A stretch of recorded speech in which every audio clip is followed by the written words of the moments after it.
J'invite, si vous voulez lire dans votre Bible, sinon, moi je vais vous lire pour vous si c'est possible, parce que même pour moi ce n'est pas facile, donc je vous comprends parfaitement. Alors je lis dans Josué, chapitre 3, verset 1. Josué s'est enlevé de bon matin, parti de Sittim avec tous les enfants d'Israël. Ils arrivèrent auprès du Jourdain où ils passèrent la nuit avant de le traverser. À bout de 3 jours, les officiers parcoururent le camp et donnèrent cet ordre au peuple. Lorsque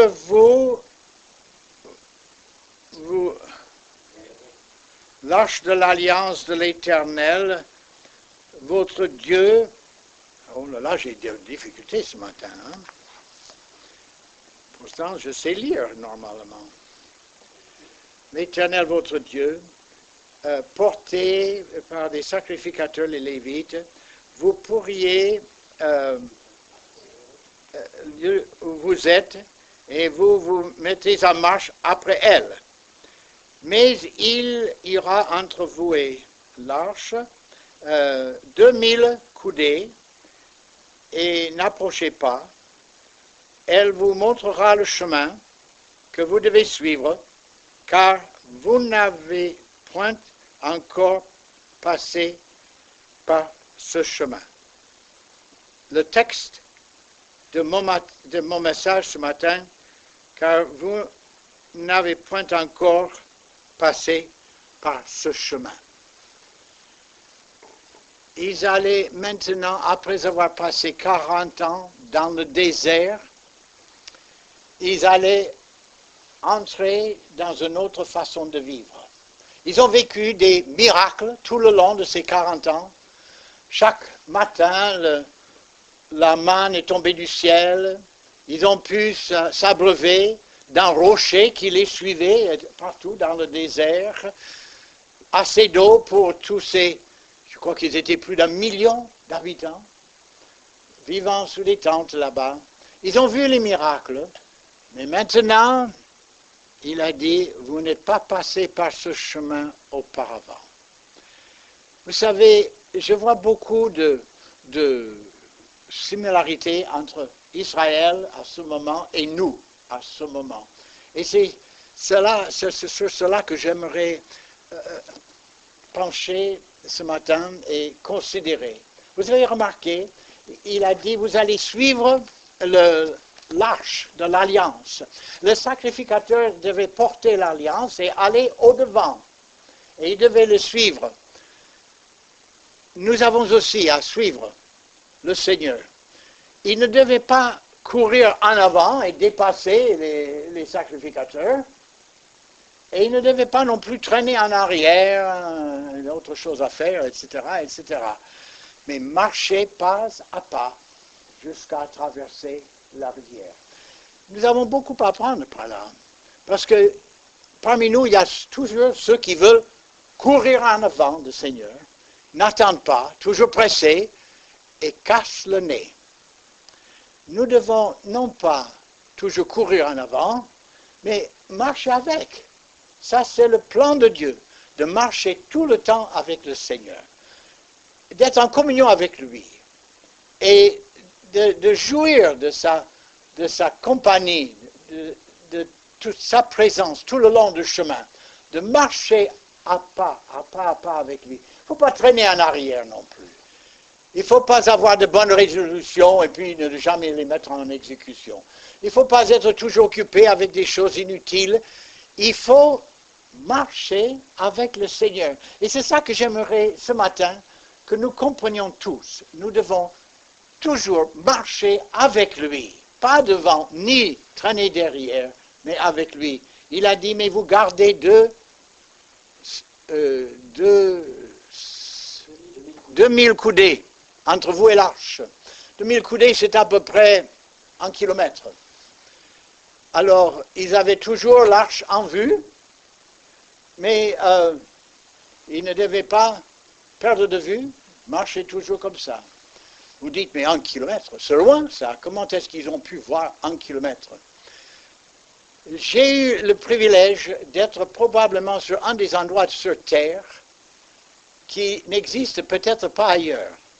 C'est en Minnesota, dans le nord, où autrefois, il y a des milliers et des milliers d'années, il y avait donc un lac là, ou des glaciers, on ne sait pas lequel c'était, mais c'est plat.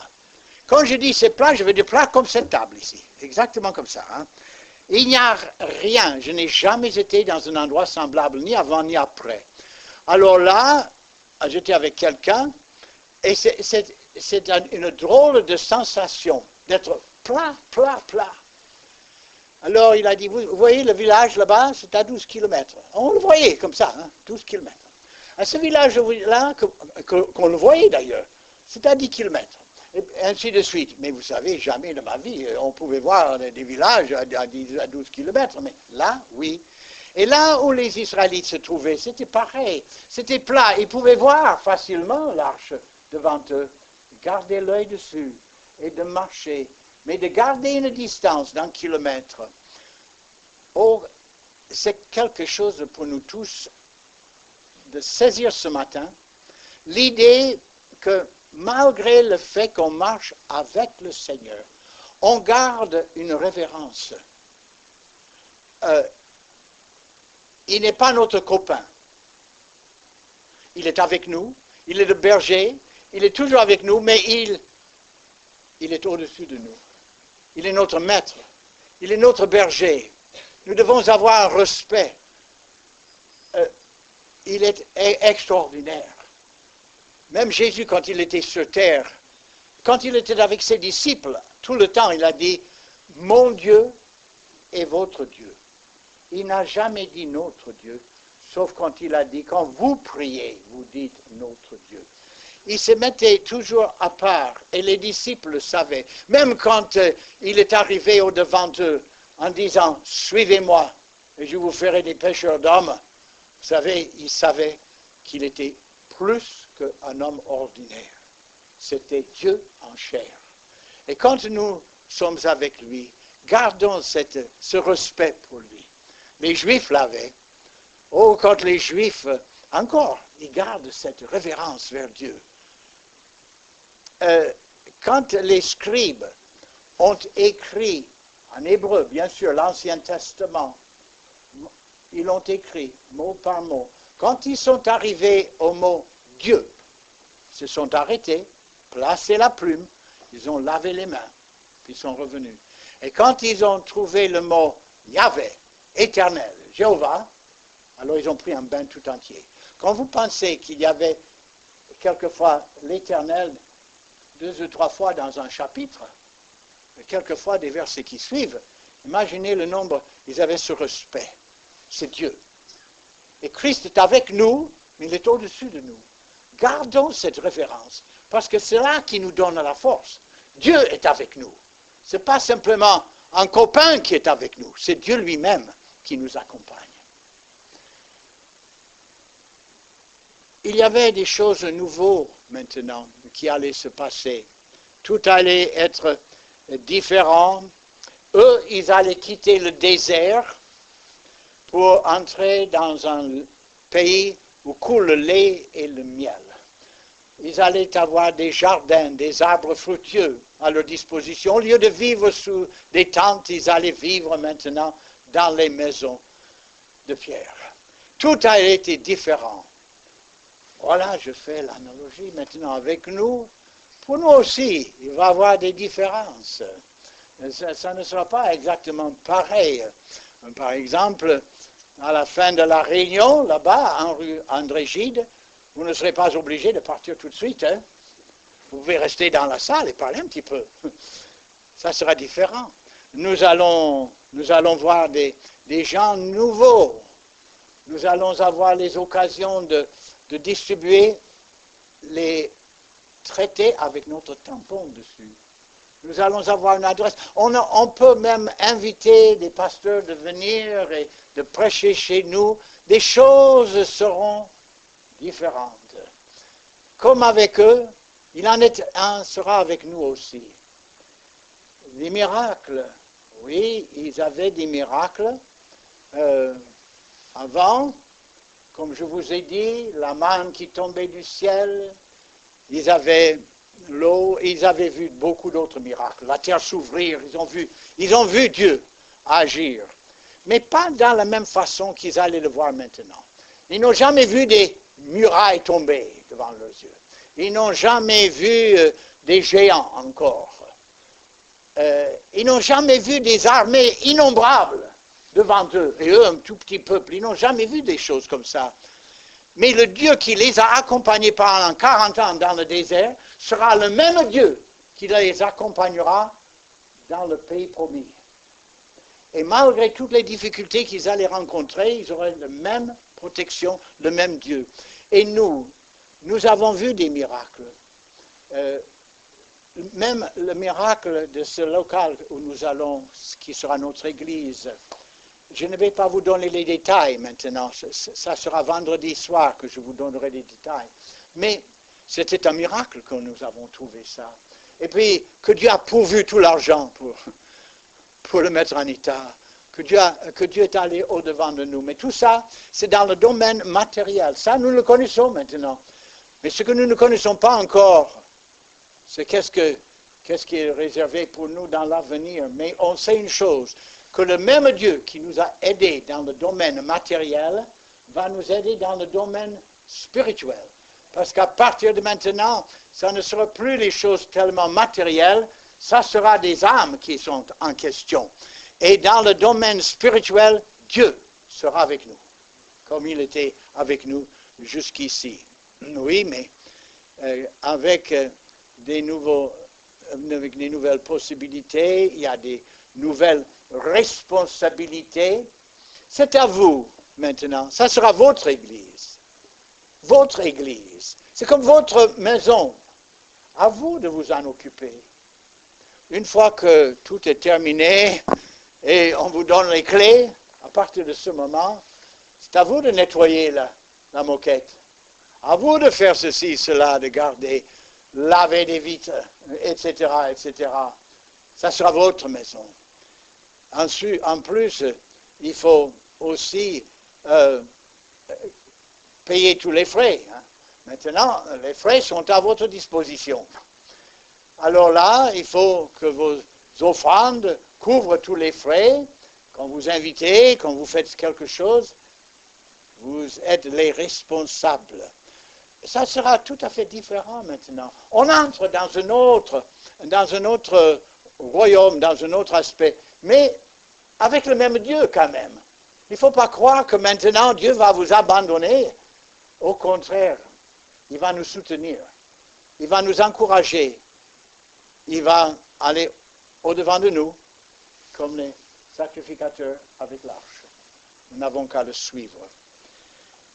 Il y aura aussi des nouvelles difficultés.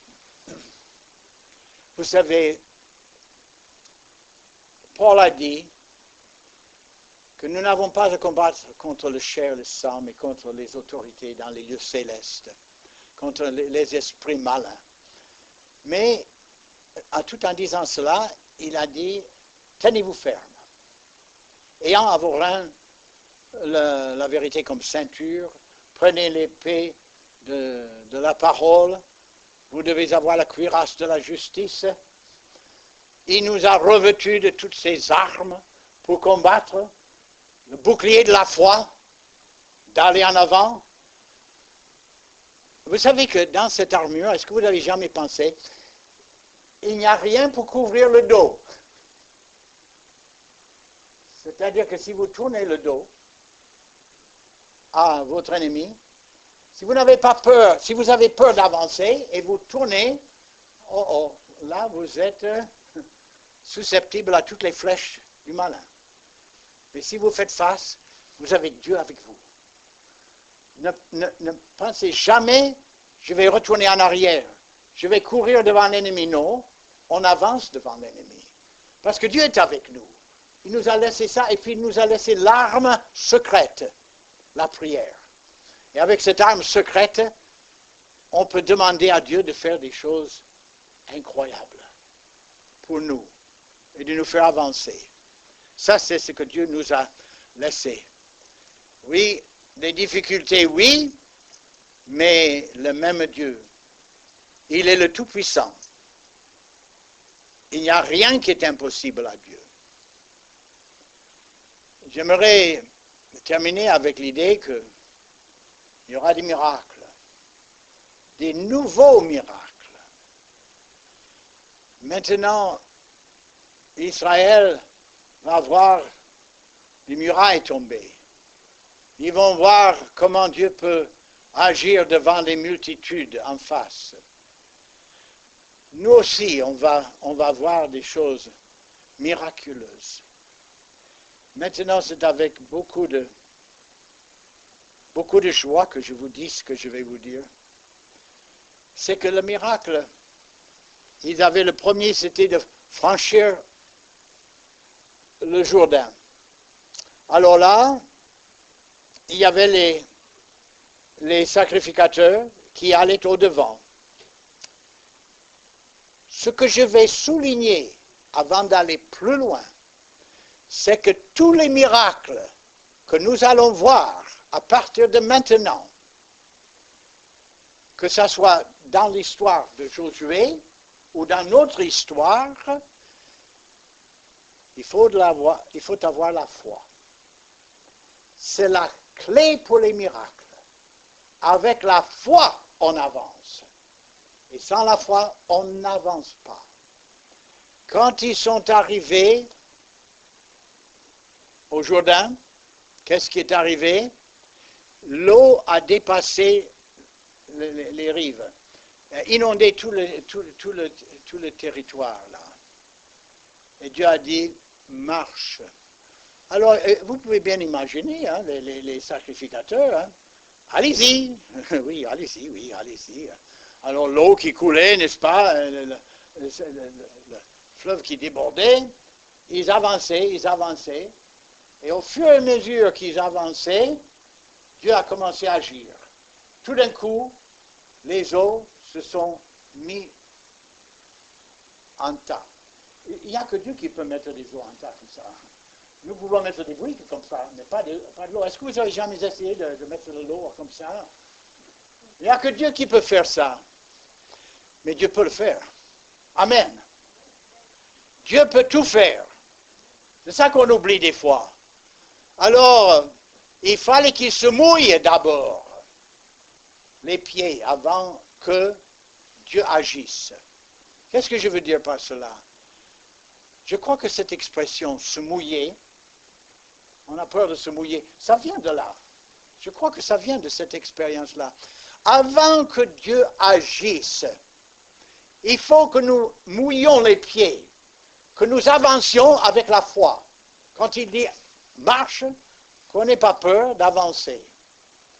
Je me rappelle quand nous avons pris la salle à Vieux-Colombier, il y a des années déjà, et quand je suis entré dans ce local, Dieu a dit, je te le donne.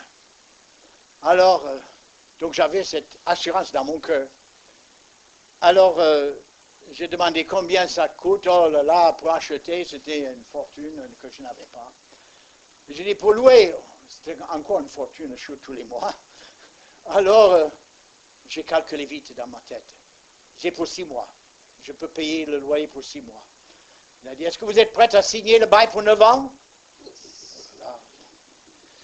Alors, j'ai réfléchi. Ça s'appelle de se mouiller les pieds. Hein, se mouiller les pieds. Hein. Alors, mais j'avais cette confiance que Dieu allait agir. Et j'ai dit, oui, bien sûr, donnez-moi le papier, je signerai pour 9 ans. Et j'ai signé mon nom pour louer ce local pour 9 ans. Payer toujours cette somme astronomique chaque mois. Mais vous savez, après 9 ans, malgré le fait qu'il a augmenté le loyer au moins 7 fois, nous sommes restés toutes ces années parce que Dieu a pourvu. Quand on se mouille dans sa volonté, Dieu tient ferme et il pourvoit. C'est ça qui est merveilleux. Oh, si on pouvait saisir, si chacun de vous pourrait saisir cela, mais on est prêt à conquérir Paris. Hein? Il s'agit de se mouiller, de dire Seigneur, tu es avec moi, et j'avance. Alors ils sont arrivés après devant la ville de Jéricho. Et Dieu a dit à Josué, voilà ce qu'il faut faire, il faut marcher autour de la ville, silencieusement. Et puis, encore, et encore, et encore, et le 7e jour, vous allez le faire 7 fois, et puis vous allez sonner les trompettes et crier victoire. Et les murs vont s'écrouler. Ah oui. Aucun problème. C'est clair ça. Alors ils se sont approchés de la ville le premier jour, et ils commencent à marcher autour, ils regardent les murs, les murailles, probablement entre 10 et 15 mètres de étant donné qu'il y avait des maisons dessus, c'était au moins 4 mètres de profondeur, d'épaisseur. Ils regardent, ils font le tour, puis ils reviennent dans leur tente. Le lendemain, ils font le tour, espérant peut-être voir une petite fissure quelque part. Rien. Ils vont en tout encore. 4e jour, 5e jour, puis je vois 2 hommes qui parlent entre eux. Tu vois une différence? Tu as vu des fissures? Bon, il faut continuer à marcher, mais avec quoi on va attaquer encore? Mais on va crier, on va sonner la trompette. Ah oui, oui, je vois, oui. Et chaque fois qu'ils faisaient le tour de cette ville, les murailles étaient un peu plus hautes que la veille. Vous savez vos problèmes. Quand vous faites le tour de vos problèmes, chaque jour, c'est un peu plus que la veille, avant que Dieu agisse. Il faut avoir la foi de continuer. Quand Dieu dit, je pourvoirai à tous vos besoins, je serai toujours avec vous. Il faut avoir la foi. Imaginez le 7e jour, ils ont fait le tour 6 fois et il n'y avait rien, absolument rien, les murs aussi solides que le premier jour. Pas de craquement, pas de fissure. Et Josué a dit, maintenant, criez victoire et sonnez les trompettes. Et quand ils ont fait ça, les murs sont tombés. Oui, mais quand on lit ça, c'est facile. Quand on le vit, c'est autre chose. Vos murailles vont tomber aussi, hein, parce que Dieu est avec vous. Amen. Mais il faut avancer, il ne faut pas avoir peur, parce que quand ils ont fait le tour là, ils pouvaient bien imaginer si les murailles ne tombaient pas, c'était fini pour eux. Alors donc, la foi est obligatoire pour l'enfant de Dieu. Oh, il faut porter la foi dans notre christianisme, parce que c'est avec elle qu'on avance, qu'on combat. Après cela, après avoir pris Jéricho, il y avait le royaume du Sud. Tous les rois du Sud se sont ligués contre Israël, les combattants des années, avec des géants à la tête. Avec les géants à la tête. Et Josué a dit, en avant.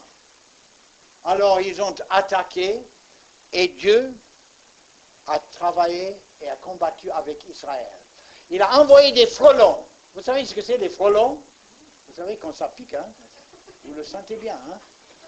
Alors, ça vous donne envie de partir.